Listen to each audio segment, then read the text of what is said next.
Wait a second. You've spent years in engineering, debugging code at 2 a.m., tuning your controller for the 100th time, fixing experiments that break the night before your conference deadline. And after all that, your degree says Doctor of Philosophy. Philosophy? Seriously? Why isn't it called Doctor of Algorithms? Or Doctor of Control Systems? Why Doctor of Philosophy? Is it just an outdated tradition, a Latin relic no one bothered to change? Or is there something hidden in those words, something that might change how you see your work, your struggles, and your future? Today we're going to debunk this once and for all, using official, reputable sources and real-life examples you can actually see. By the end of this video, you'll understand. You're not just doing engineering, you're becoming something much greater. Let's start at the root. Doctor comes from docere, Latin for to teach. In medieval universities, a doctorate was awarded to those capable of advancing knowledge and sharing it with others. Philosophy comes from philosophia, Greek for the love of wisdom. Put them together, a doctor of philosophy meant a teacher dedicated to seeking wisdom and sharing it with the world. But what does that have to do with you? You, debugging Python simulations at midnight, running thermal tests, revising that 50-page paper draft.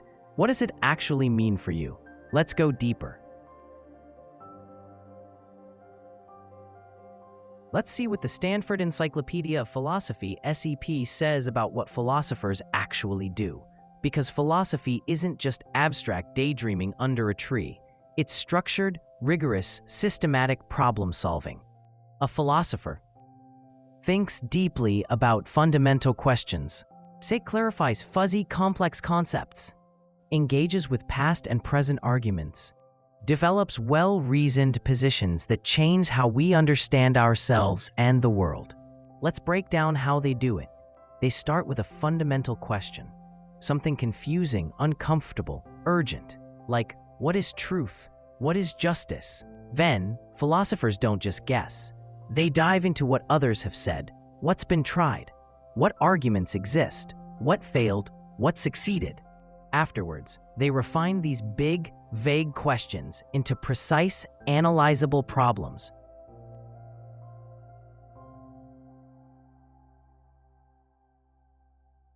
Further, they break down those analyzable problems into fundamental parts.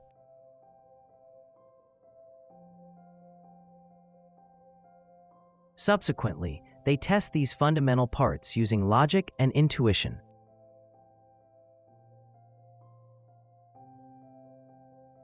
Moreover, philosophers synthesize and refine these parts systematically into a coherent solution to address the problem. Additionally, they use thought experiments to validate and stress test their solutions. Finally, they present clear conclusions and acknowledge limitations. They also acknowledge those who came before them.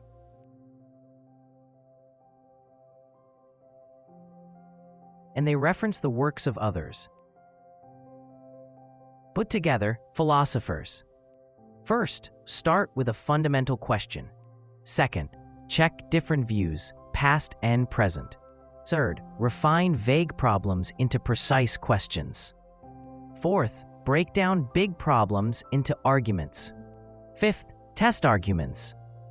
Sixth, synthesize systematically. Seventh, validate with thought experiments. Eighth, present conclusions and limitations. Ninth, appreciate prior contributors. 10th, reference others' works. But is it just theory? Let's see how John Rawls, one of the greatest philosophers, tackled a real-world problem: justice. He started with a fundamental question. He then surveyed existing views, utilitarianism, intuitionism, perfectionism, identifying their limitations. Afterwards, he refined his question to make it more clear. Subsequently, he built arguments for this refined question. The original position: The veil of ignorance, primary goods. Liberty principle, difference principle. Moreover, he tested these arguments individually.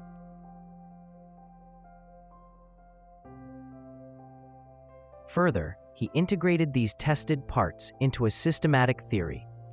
The first principle of equal liberty.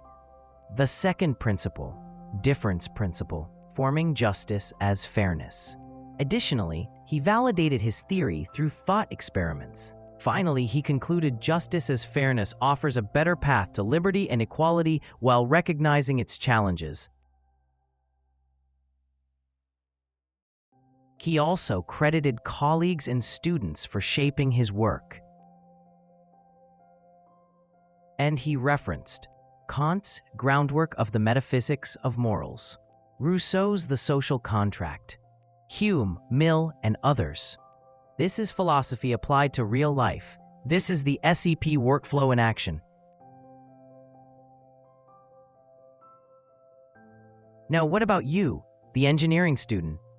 You start with a broad research topic to address a real-life problem, designing a smart controller to reduce the energy use of a system and contribute to the sustainability of society. You then conduct a literature review, understanding what methods have been tried, what worked, what didn't, what assumptions and limitations exist. Afterwards, you refine your problem into a clear mathematical formulation. Further, you decompose the system into individual models representing its dynamics and components. Subsequently, you perform experiments to verify these models against reality. Moreover, you develop a new controller to optimize the system, integrating and fine-tuning it to improve energy efficiency. Additionally, you validate your controller experimentally at the system level, proving it in real-world conditions.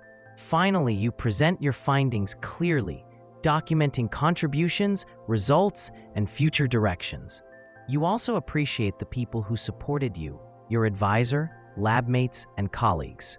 And you reference the work of others whose research helped you think critically and build your models and methods. And in doing all this, you're not just fulfilling requirements, you're practicing philosophy in the deepest sense. You are solving real-life problems. You are becoming a doctor of philosophy. As you can see, this rigorous, systematic workflow mirrors exactly what philosophers do, just as described by the Stanford Encyclopedia of Philosophy. So what does all of this mean for you?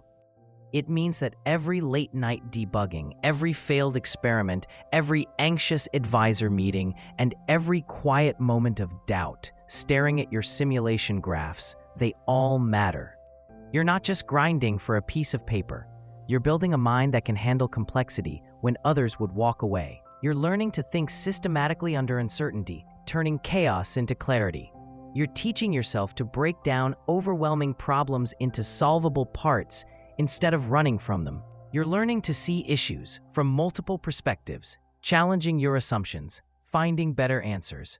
You're building the resilience to fail, adjust, refine, and try again, knowing each failure is a step forward, not wasted. You're developing a mindset that doesn't disappear after your PhD, but one that shapes how you live, lead, and solve problems for the rest of your life. You are joining a long line of thinkers and builders who refused easy answers and chose to dig deep, creating meaningful solutions for a world that needs them. You are not alone in your struggles. You're connected to a global, timeless community of minds who share your curiosity, your discipline, and your desire to leave the world better than you found it. And yes, those moments you spend alone, tweaking a model, writing another paragraph that only your committee may see, those moments are where you become the person who can bring clarity and stability into a world that needs it. This is what it truly means to be on your way to becoming a doctor of philosophy. Not because it sounds impressive, not because it's a tradition that never changed, but because it's what you are becoming. A person who can turn uncertainty into understanding. A person who can transform complexity into clarity. A person who can take the chaos of real-life problems and with patience, structure, and thoughtfulness, build something that matters.